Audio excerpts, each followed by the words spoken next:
Mind suunas Merike Tabasalu pangale. Enne oli ta ulatanud sinise sõbrakese. Olime käinud ära Keila joal, Karulaga õisi korjanud. Piknik oli maha peetud ja õhuvannid võetud.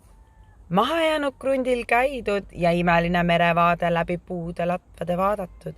See koht kõnetas mind nii tugevalt, et läksin paari päeva pärast sinna tagasi. Hommikul vara käisin jooksmas, seal oli imeline päikesetõus. Tegin pilte. Käisin veel päeval ja ühel õhtul. Seal oli ka imeline päikeseloojang.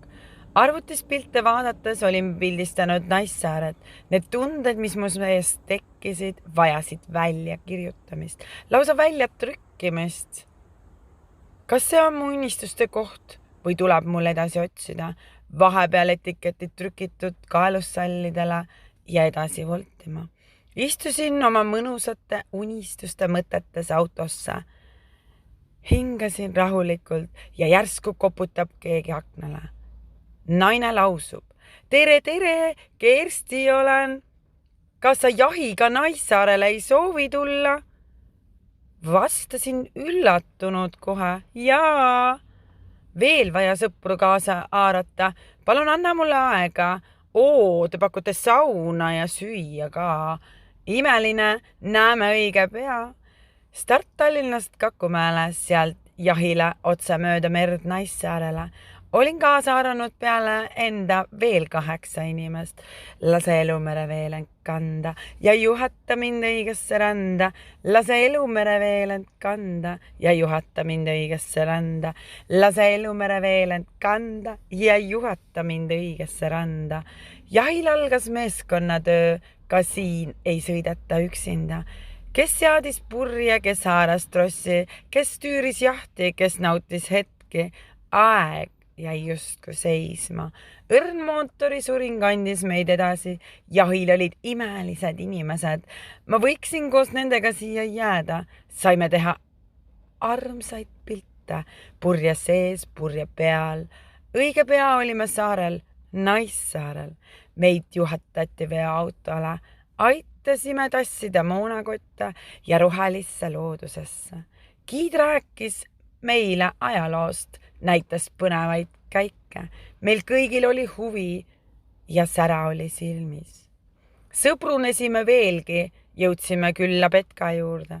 No nii, see on imeline. Söök, mida lubati, polnud veel valmis. Mis sellest? Petka tegeles meiega. Algas viktoriin. Küsimused olid just siin giidi suust kõlanud infost. Kes jättis meelde, oli ülitubli.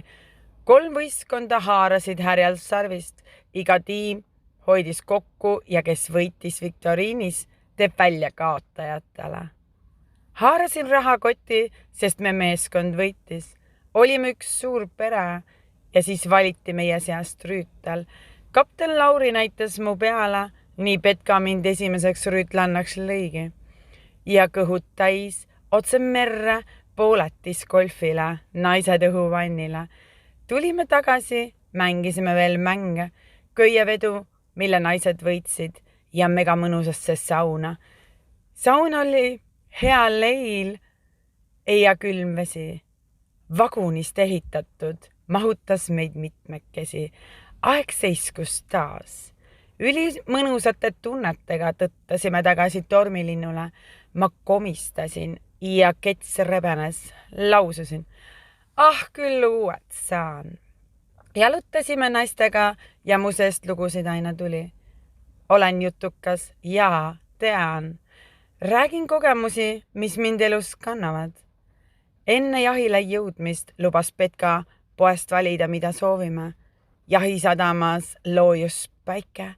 Need on kirjeldamatud hetked, meeskond peale, vestid ümber. Korraldus oli ülivinge.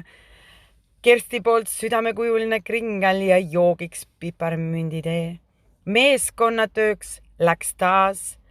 Mul oli saunalaval räägitud Lauriga, et laseb mu muinaslugu tormilinnul ja kõlaski teise lauluna minu laul, oma elu muinasjutus. Kogu seltskond oli lummatud, see oli eriline hetk. Jaht oli piisavalt suur, ma tüürisin ja teisel pool olid mu armsad lapsed. Mu energia on niivõrd tugev, et seda jagub kõikjale. Mõistan, kui mu lapsed soovivad emast puhata. Olin juhtinud jahti koos kapten Lauri abiga. Nüüd saavad kõik teha imelisi pilte. Päikeseloojang on siin merre nii lihtsalt võimsalt imeline. Läbi päästerõnga purje sees tulid imelised pildid kõigile. Mõnusas mootori surinas päike paistis näole, uinus teises otsas mu armas tütar. Venna istus ta kõrval. Küll oleks kinni haaranud, kui oleks õde hakanud vajuma. Meri oli sillerdavalt rahulik ja imeline. Ütlesin, et tahan tagasi siia. Keset merd paluks soovin peakaid hüpata ja olla siin koos sõpradega. Kui jõudsime kohale, kirjutasin ilusa sõnumi arvamuste raamatusse.